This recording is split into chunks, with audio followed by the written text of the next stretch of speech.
It's Laura Eubanks of Design for Serenity with your succulent tip of the day, and it's Sunday Fun Day.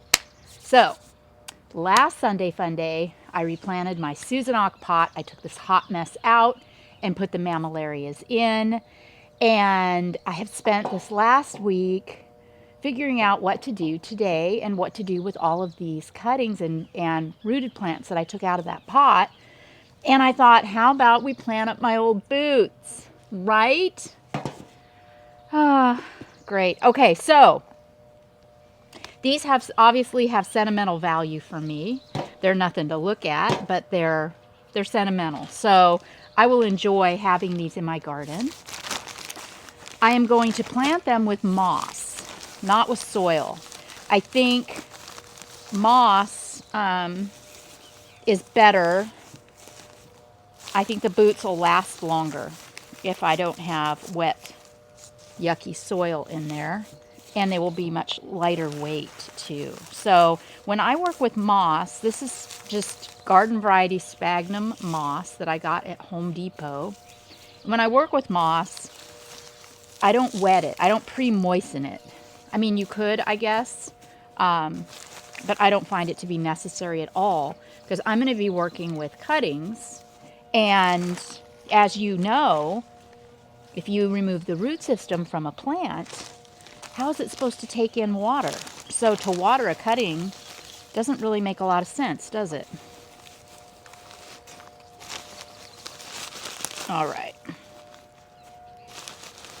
Some people may be thinking, what? Yeah.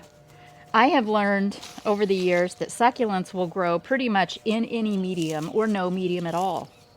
So moss is just a really clean, lightweight way for me to work with succulents in certain configurations, like in gutters, or if I'm making succulent jewelry, or planting out, boots, or, just whatever. I could even, if I wanted, I could even take a hot glue gun and glue cuttings down here if I wanted to flush the design out more. But I think I'm going to be okay. Just the way I plant these, the succulents will grow and spill over this part of the shoe. Okay, so you do you. Your process is your process. But when I do this, I'm not really terribly concerned about them being very symmetrical. I don't necessarily want them to match. They may not even be next to each other. Yeah, they may not even be next to each other in the garden. Who the heck knows? But this Lycopoidioides looks really good. This plant won't look really good forever, but for now, it's going to make kind of a nice thriller in that it's going to give me some height. And I'm not going to work with this plant as a cutting, because it's so thin, and I don't think it would really sustain being cut. There's just not a whole lot of retained water or moisture in all of those tiny little leaves and branches to sustain it as a cutting. So I'll plant it as a little rooted specimen. I'll just knock all the dirt off as best I can so I have more room for more things. And I'll plant that. And for those of you that are new to the channel and might be, slightly horrified at the sight of me working with these plants as cuttings and sticking them into moss and wondering, well, what is this crazy lady doing? That's never going to work or survive. Remember Exhibit A, our succulent cornucopia. This was done last fall. These were cuttings that were actually glued with Aleene's clear tacky gel to the moss substrate, and they have since rooted beautifully. You can see all the roots growing through the wicker basket. So this is kept over in a fairly shady part of the garden, but it is absolutely, moss is a very viable way to grow succulents, and cuttings, for the most part, if they're in the right conditions, will reroot and start over again. So I'm going to remove this little bloom spike that's pretty much done from my little sedum, and I'm going to tuck that in. Could I use glue? I could, but I don't need to. There's nothing's going to fall off, so I don't need to be extra and use glue. And I am kind of leaning toward the idea of of these being somewhat symmetrical, but I may, After you said. I know, but I might change my mind as we go. I don't know. Cute little sedum. And this is where, you know, you just have fun with it, guys. Looks good. There's no, Hannah says it already looks good. There's no right, there's no wrong. It's just you having fun in your garden, playing with these beautiful plants that are the closest thing to plastic in the plant world, and learning. Remember, we don't learn anything when we're getting it right. It's only through our mistakes that we learn. So if you do something and it doesn't work out, you'll know better for the next time, right? And, you know, as far as my methodology, if you will, you know, while I'm doing this, am I thinking about texture? Am I thinking about color or form? Or no, I'm not. I'm not thinking about any of that. I'm just having a lot of fun. And remember, since I'm pulling these in as cuttings, I can move them around, you know, any way I want. This never has to be finished. You can always edit. Oh, look, I've got a little calico kitten in here too. I forgot about that. This is already looking really dried out though and kind of gnarly. So I'm gonna You should show them I'm gonna leave that for something the neon else. breaker. Is that what that is in there? The neon breaker. It's right here. It fell over. Oh. This is a good example of a succulent that maybe is thirsty. Oh, good one, Right? Hannah. Yes.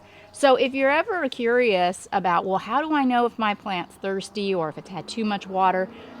Clearly, this is thirsty. This has been sitting, you know, as basically on the ground for the last week. And it's very dry. The soil is very dry. The roots are exposed. You can see how limp and kind of wrinkled the leaves are. So this is a classic example of a plant that would probably really appreciate a good drink of water. And it will get that, I promise you. How beautiful is this Superbum? Look at how it's got babies coming everywhere. I don't think I'm going to use that in my boot. I think I'm going to plant that out. It's too big, yeah, and it's really, really healthy and happy. This Superbum leaf would be a really good prop, too, for propagation. All you have to do with big, fat, juicy leaves like this is get a nursery flat, fill it with good cactus succulent mix, lay your leaf like this right on the soil and wait. And what's going to happen is it's going to root right here and throw off a little baby plant.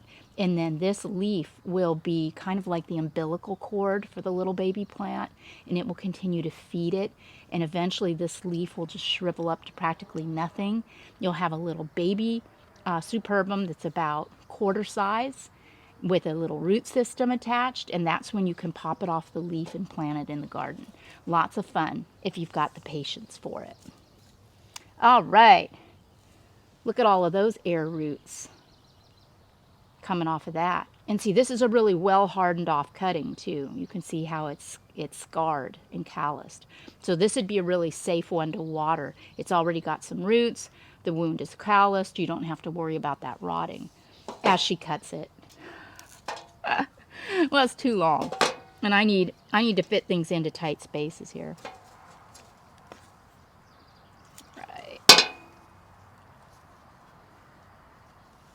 And I cram them in, you know, like a shoehorn, no pun intended, because they are going to shrink up a little. These plants that I'm putting in as cuttings, they are going to use a lot of that wonderful moisture and water that they retain in their leaves to begin throwing off a new root system. So these plants will shrink. And I'm going to want to pack them in. You can take off some of those bottom leaves if you want to. Yeah, I'm going to take off some bottom leaves. Also, these are really full of water. These would be great for propagation.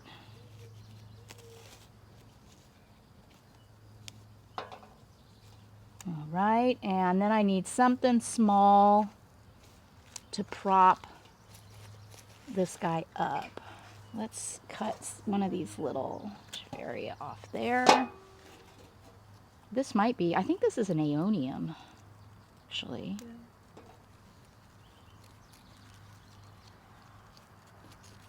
What if you take one of the smaller ones you already used to prop it? I could even use, see this? I could even use a leaf. How about that? Genius.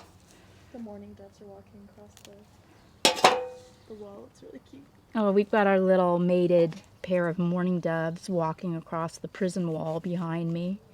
It's mid-March in San Diego County, and it's full on spring here.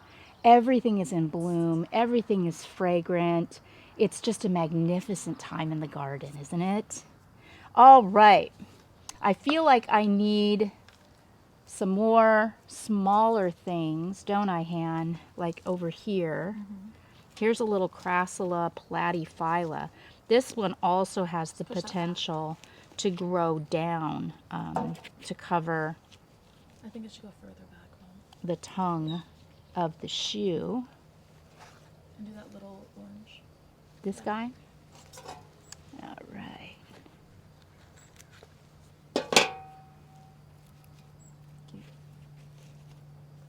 We're getting there, aren't we, guys? What are you all up to in your gardens right now? Are you facing any challenges or, glorious successes? I had a client send me the most precious photo of a little hummingbird, a couple hummingbird eggs in a nest in her cholla cactus. And after just a few weeks, both the babies hatched and they had both fledged. It was so precious. Good. Thank you. Stop. How do they look? Amazing. I'm feeling pretty good about it. So, is this something that I would take as a hostess gift? No. Unless the hostess was a follower and was really into my old boots. But this is just some garden whimsy. This is something fun that I can stage in the garden, which I will do, and then I'll point them out to you on Walkabout Wednesday. And we'll watch these boots grow and morph and change over the months and years to come. This has been Laura Eubanks of Design for Serenity with Sunday Fun Day and your succulent tip of the day. Bye, guys.